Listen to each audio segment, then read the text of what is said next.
नमस्कार, आप देख रहे हैं SP news channel Lucknow. The Richmond fellowship society Lucknow शाखा द्वारा आज विश्व सिजोफ्रेनिया दिवस के अवसर पर एक जागरूकता कार्यक्रम का आयोजन गोमती नगर स्थित नव उदय मानसिक स्वास्थ्य संस्थान में किया गया। कार्यक्रम में सिजोफ्रेनिया को एक दीर्घकालिक और जटिल मानसिक बीमारी बताते हुए विशेषज्ञों ने इस बीमारी के प्रति समाज में व्यापक जागरूकता फैलाने, रूढ़िवादी भ्रांतियां दूर करने और पीड़ितों के प्रति संवेदनशीलता बढ़ाने पर जोर दिया। कार्यक्रम के मुख्य अतिथि पी.के. मिश्रा, भूतपूर्व प्रतिनिधि व अटल बिहारी वाजपेयी ने मानसिक स्वास्थ्य के प्रति सामाजिक संवेदनशीलता और संस्थागत सहयोग बढ़ाने पर विशेष बल दिया। कार्यक्रम के विशिष्ट अतिथि प्रदीप मित्तल, समाज सेवी, ने कहा कि समाज में मानसिक रोगियों के पुनर्वास और उनके परिवारों को सहायता प्रदान करने की आवश्यकता है। एरा मेडिकल कॉलेज के सहायक प्रोफेसर डॉ जैन ने मुख्य वक्ता के रूप में बोलते हुए सिजोफ्रेनिया के मुख्य लक्षणों, शुरुआती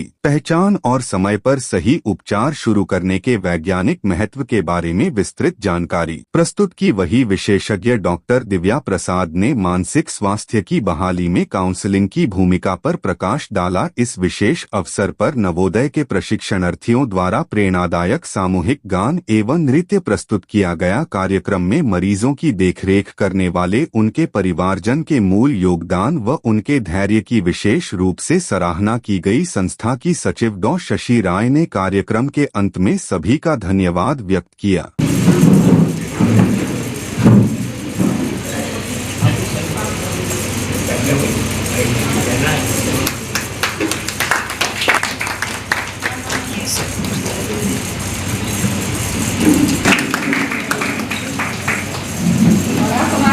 की मेंबर भी है।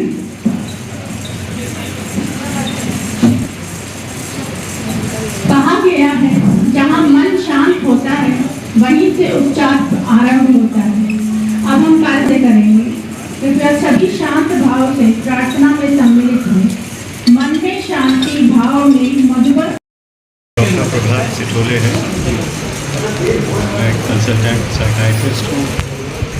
केजी मेडिकल यूनिवर्सिटी में मनोचिकित्सा विभाग में मैं विभागाध्यक्षता 2008 तब मैं अपना प्रैक्टिस करता हूँ। रिचमंड फेलोशिप सोसाइटी से मैं इसकी शुरुआत से ही जुड़ा हुआ हूँ और इस समय वर्तमान में मैं इसका प्रेसिडेंट हूँ। क्योंकि आज विश्व में सबसे बड़ी कहीं ना कहीं एक बीमारी के रूप में ये भी आता जा रहा है, क्योंकि हम लोग एडवांस या डिजिटल मीडिया के बहुत गुलाम बन गए हैं। इसकी वजह से भी क्या लगता है कि जो बीमारी है थोड़ी मानसिक थोड़ी बढ़ गई है। ऐसा तो नहीं कहा जाएगा कि इसकी वजह से बीमारी बढ़ गई है। बीमारियां जैसी थी वैसे वो अभी भी हैं। उनका दर बढ़ गया हो ऐसे भी नहीं कहा जा सकता। अगर डिजिटल मीडिया में बहुत ज़्यादा लिप्त होना, उनका एडिक्शन हो जाना, वो अपने आप में एक परेशानी है, जिसकी वजह से कि इंसान की ज़िंदगी के बहुत सारे काम रुक जाते हैं। ज़िंदगी में ऊपर एक दौड़ डाल जाती है, वो रुक जाती है, इंसान के करियर रुक जाता है, बच्चों की पढ़ाई रुक जाती है। तो उसकी वजह से मानसिक रोग नहीं है।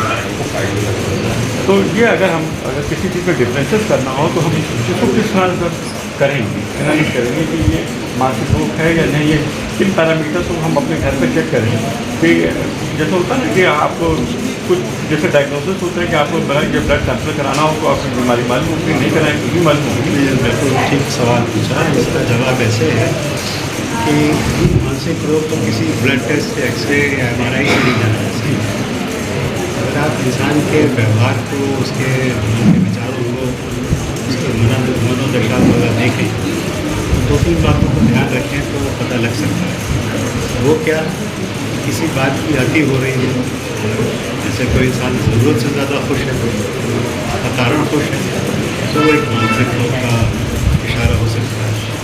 कोई इंसान ज़रूरत से ज़्यादा दुखी है, अकारण दुखी है, तो वो एक बीमारी का कारण हो सकता है। अगर किसी को ऐसी चीज़ें दिखाई या सुनाई पड़ रही हैं, अनुभव हो रही हैं जो कि अनुभव नहीं होती, जैसे कि जो लोग प्रत्यक्ष दिखाई नहीं पड़ रहे, उनकी भी आपको आवाज़ें सुनाई पड़ रही हैं जो कि वहाँ मौजूद ही नहीं है, तो ये एक रोग हुआ। या किसी को अगर मान लीजिए कोई व्यक्ति ऐसा है जो अपने सारे काम को छोड़ दे, उसका व्यवहार बदल गया, उसके व्यक्तित्व बिल्कुल बदल जाए, तो वो एक बीमारी की तरफ एक इशारा हुआ। इन बातों से जाना जा सकता है कि किसी को कोई मानसिक रोग है या नहीं। तो उसको उसकी जांच होनी चाहिए डॉक्टर के द्वारा या किसी मनोवैज्ञानिक के द्वारा।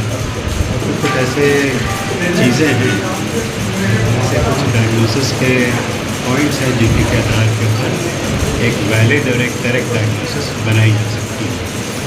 तो किसी व्यवहार में आती या किसी व्यवहार की बहुत ज़्यादा कम हो जाना, जो व्यक्ति सबसे मिलता जुलता हो, किसी से मिले ही ना, कमरे में अकेले बंद रहे, वो एक बीमारी का लक्षण होता है।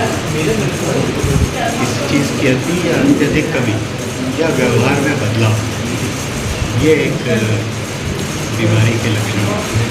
मनोदशा में परिवर्तन, मैंने आपसे कहा ये सब बीमारी के लक्षण हो सकते हैं।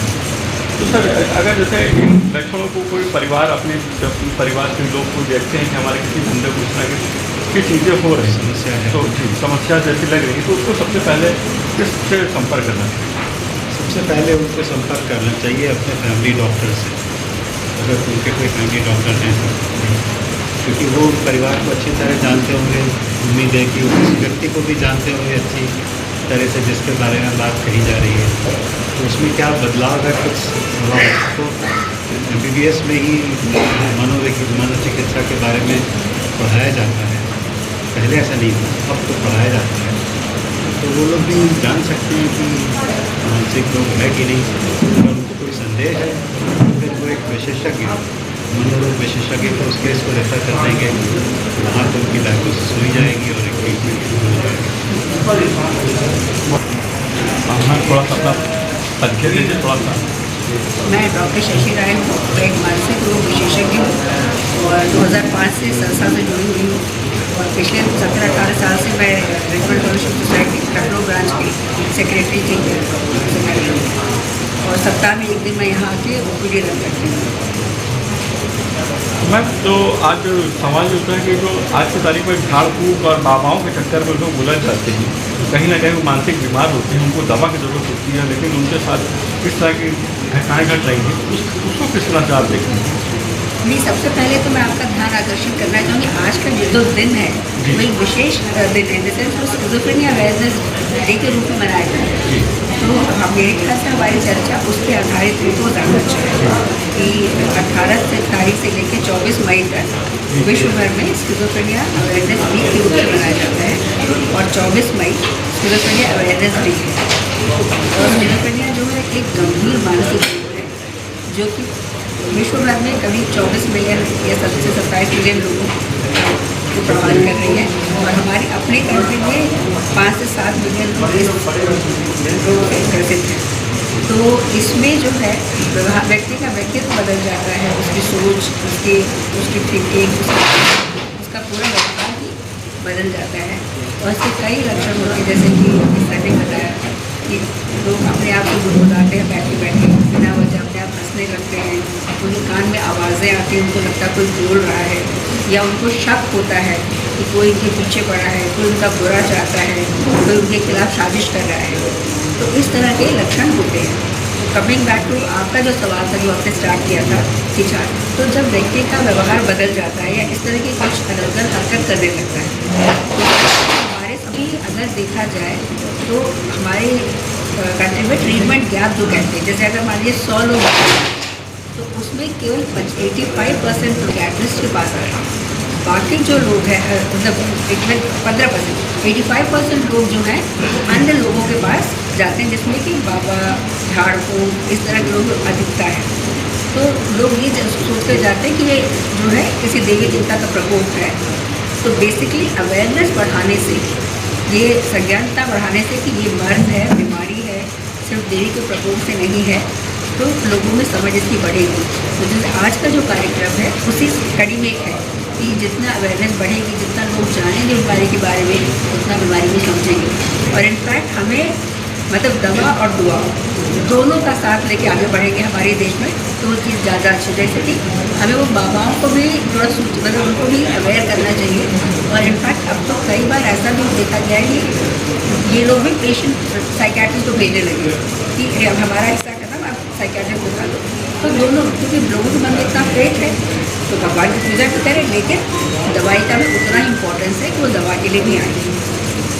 और अगर मैम जैसे इस तरह की बीमारियों को लिए तो प्राइमरी फेज का क्या करना चाहिए, कहाँ किन जगहों पर, जैसे हम लोग बड़े शहर में रहते हैं, छोटे शहरों के लिए किस तरह से टेलीमेडिसिन या किस तरह से इनको एडवाइस किया जा सकता है? देखिए आजकल जैसे अगर हम अपने देश की बात ले लें तो हर डिस्ट्रिक्ट में एक साइकियाट्रिस्ट है। और अगर आप जाके देखें, मतलब ये हम लोग सोचते हैं कि गांव देहात में इसके कम मरीज होते हैं या नहीं इतना आते हैं, लेकिन जैसे अगर किसी भी डिस्ट्रिक्ट में जाए, शहर में तो हो सकता है किसी साइकियाट्री में 25-30 मरीज बैठे होंगे, लेकिन जैसे मैं कुछ पहले तक हरदोई में प्रैक्टिस भी करती थी तो वहाँ तो 50 मतलब वहाँ के मरीज़ों को भी ये है। तो हर डिस्ट्रिक्ट में इस तरह के डॉक्टर हैं, लोग आते हैं। ज़रूरत है सिर्फ अवेयरनेस बढ़ाने की, लोगों को ज्ञान देने की कि यहाँ सुविधा उपलब्ध है। तो ये डिस्ट्रिक्ट मेंटल हेल्थ प्रोग्राम के तहत हर जिले में साइकियाट्रिस्ट और टेलीमेडिसिन जैसे आपने कहा कि अगर मान लीजिए जैसे CHC पे साइकियाट्रिस्ट नहीं है, किसी PHC पे साइकियाट्रिस्ट नहीं है, पर बाकी मेडिकल ऑफिसर तो होंगे। जैसा कि सर ने बताया कि MBBS में उन लोगों को भी कुछ इसके बारे में पढ़ाई किया जाता है, बट अगर उन्हें डाउट है तो जो डिस्ट्रिक्ट में है या जो बड़े शहर में साइकियाट्रिस्ट है उनसे वो सलाह कर सकते हैं और सलाह लेके भी आगे ट्रीटमेंट कर सकते हैं। डॉक्टर जैन है, मैं असिस्टेंट प्रोफेसर हूँ तेरा मेडिकल कॉलेज में। मैं हाल ही में इस संस्था से जुड़ा हूँ और आज आप लोगों के समक्ष हूँ। स्किज़ोफ्रेनिया, जैसा कि मैम ने कहा, स्किज़ोफ्रेनिया अवेयरनेस वीक चल रहा है। वो 24 मई जो है वो स्किज़ोफ्रेनिया अवेयरनेस डे है। तो उसके बारे में स्पेशली जो स्किज़ोफ्रेनिया के जो देखभाल करता, जो पेशेंट्स हैं उनकी जो देखभाल करता है, उनके समक्ष हूँ इस बीमारी के बारे में थोड़ा जानने के लिए और हम मिल के क्या कर सकते हैं इस बीमारी के बारे में, उसके बारे में बात करने के लिए। तो इसमें जो प्राइमरी फेज मतलब किन बिंदुओं पे खास चर्चा रहेगी? जी, मैं इसमें यही बताना चाहूँगा कि जो देखभाल करता लोग हैं, पहले तो कुछ दवाओं के बारे में, कुछ मेडिसिन के बारे में बात कराना चाहूँगा कि किन चीज़ों के बारे में हमें जानना चाहिए, क्या स्किज़ोफ्रेनिया क्या होता है, बुनियादी बात क्या इसके लक्षण हैं, इनके बारे में बात होगी। फिर देखभाल करता कैसे समझ सकते हैं कि बीमारी के क्या लक्षण हैं, उसके बारे में। फिर अगर बीमारी वापस आ गई उसके बारे में क्या जांच होगी, दवाइयों के क्या खतरे हो सकते हैं, इसके बारे में, इन सारी चीज़ों के बिंदुओं पे बात करना चाहूँगी। मेरा नाम डॉक्टर दिव्या प्रसाद है और मैं एक क्लिनिकल साइकोलॉजिस्ट हूँ प्रोफेशन से और मैं एसोसिएशन से जुड़ी हुई हूँ 2011। और मैं भी यहाँ पे जितने बच्चे आते हैं वहाँ पे इंटर्नशिप के रूप में मैं क्लासेस भी लेती हूँ और पेशेंट्स के साथ भी मैं टाइम स्पेंड करती हूँ और काउंसलिंग करती हूँ। मैम एक दौर आया था जिसको हम लोग कहते हैं कोविड पीरियड, उस पीरियड से और अब इस पीरियड में इस जो एक तरह से कह सकते हैं ना एक डर का माहौल रहा है महसूस, तो उसमें कैसे लोग उभरे या कैसे उभर सकते हैं, इस पर थोड़ा। कोविड के टाइम में तो बहुत बार देखा गया कि अधिकतर से 90% काम हमारा ऑनलाइन हो रहा था। उसके बाद जो केसेस देखने को मिले उसमें ज़्यादातर बच्चों में इंटरनेट एडिक्शन का देखने को मिला। घर में बैठे हुए बहुत लोगों की जॉब चली गई, उसमें डिप्रेशन के केसेस मिले। लेकिन अब दौर इम्प्रूव कर रहा है, जबकि इकोनॉमिक जो डेवलपमेंट हो रहा है, जो वॉर से रिलेटेड है, उसको भी मद्देनज़र रखते हुए, लेकिन अभी भी लोगों में अवेयरनेस है। अब पेरेंट्स खुद आते हैं ये कहने के लिए कि नहीं, हमें लग रहा है कि ज़रूरत से ज़्यादा मोबाइल देखा जा रहा है, आप बताइए कि अब हम लोग कैसे इस चीज़ को फिक्स करें। इसके लिए जैसे अभी आपने कुछ भी कहा कि बच्चों को लेकर ये खासकर मोबाइल एडिक्शन, तो उसके लिए क्या प्रिकॉशंस करें और कैसे उसको दूर करने की उसकी मदद करें? है कि मोबाइल देने के पहले ही अपना टर्म्स एंड कंडीशंस दोनों हस्बैंड वाइफ डिसाइड कर लें कि कब देना है और कितना देना है, और दोनों में सहमति रहे, जिससे कि फिर बच्चे को एक्सप्लेन करने में फिर कोई दिक्कत नहीं होगी और बच्चे को भी शायद अपनी बाउंड्री पता लगेगी। ये बहुत अच्छी बात कही आपने। छोटी सी रिचमंड सोसाइटी जो है मानसिक रूप पे काम करती है, तो हम लोगों ने एक उनके परिवारों के उसके लिए सहयोग के लिए एक संस्था बनाई, मनोरोगी कल्याण संस्थान। इसका मैं अध्यक्ष हूँ। इसमें हम लोग सबके परिवारों से बातचीत करके भी आपको किस तरह की प्रॉब्लम्स हैं कोशिश करते हैं कि उसको कुछ ना कुछ सॉल्व किया जाए। सब प्रॉब्लम तो सॉल्व नहीं हो सकती, लेकिन फिर भी काफ़ी हल हो जाता है। और दूसरा उनके घर के लोग हैं, उनके एंटरटेनमेंट के लिए कुछ करते हैं, साल भर में कुछ ना कुछ प्रोग्राम करके उनका वो कर सकते हैं।